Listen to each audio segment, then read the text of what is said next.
അപ്പോൾ ഒത്തിരി പേര് നമ്മൾ ചോദിക്കുന്നത് ബ്രഹ്മരക്ഷസ് ഒരു ഇതാണോ, അതിനെ ആരാധിക്കാൻ പറ്റാത്തൊരു ദേവതയാണെന്നൊക്കെ ഒത്തിരി പേര് നമ്മൾ ചോദിക്കുന്നുണ്ട്. അപ്പോൾ അതിൻ്റെ ഒരു ഇതാണ് നമ്മൾ പറയുന്നത്.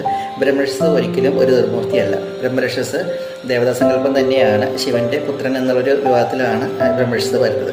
ബ്രഹ്മരക്ഷത്തിൻ്റെ നേദ്യം തന്നെ പൽപ്പായസമാണ് ബ്രഹ്മരക്ഷത്തിന് പത്മോട്ട് പൂജിക്കുക എന്നൊക്കെ പറയും.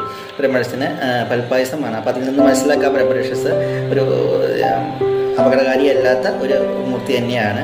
അതുപോലെ ബ്രഹ്മം എന്ന് പറയുമ്പോൾ തന്നെ അത് വളരെയധികം പോസിറ്റീവ് എനർജി പവർ തരുന്ന ഒരു വാക്ക് കൂടിയാണ്. അപ്പോൾ അത് കാരണവശാലും ബ്രഹ്മരക്ഷസ് അങ്ങനെ ഒരു അപകടകാരിയായതല്ല. പിന്നെ മരിച്ചുപോയ ബ്രാഹ്മണരുടെ ഒരു ആത്മാവാണെന്നും പറയാറുണ്ട്. പക്ഷെ അതൊന്നും സത്യമല്ല. കാരണം പണ്ട് കാലങ്ങളിൽ കേരളം കൂടുതലും ബ്രാഹ്മണരുടെ കൈകളിലായിരുന്നു. അപ്പോൾ അതുകൊണ്ട് തന്നെ മരിച്ചുപോയ ബ്രാഹ്മണരുടെ ഒരു ആത്മാവാണ് എന്നുള്ളൊരു സങ്കല്പമുണ്ട്. അപ്പോൾ അതൊക്കെ തെറ്റാണ്. കാരണം ഒരു ദേവതാ സങ്കല്പം തന്നെയാണ് ബ്രഹ്മരക്ഷസ് എന്ന് പറയുന്നത്. അത് ക്ഷേത്രങ്ങളിൽ നമ്മൾ പൽപ്പായസമാണ് ബ്രഹ്മരക്ഷസിന് നേദ്യമായിട്ട് കൊടുക്കുന്നത്.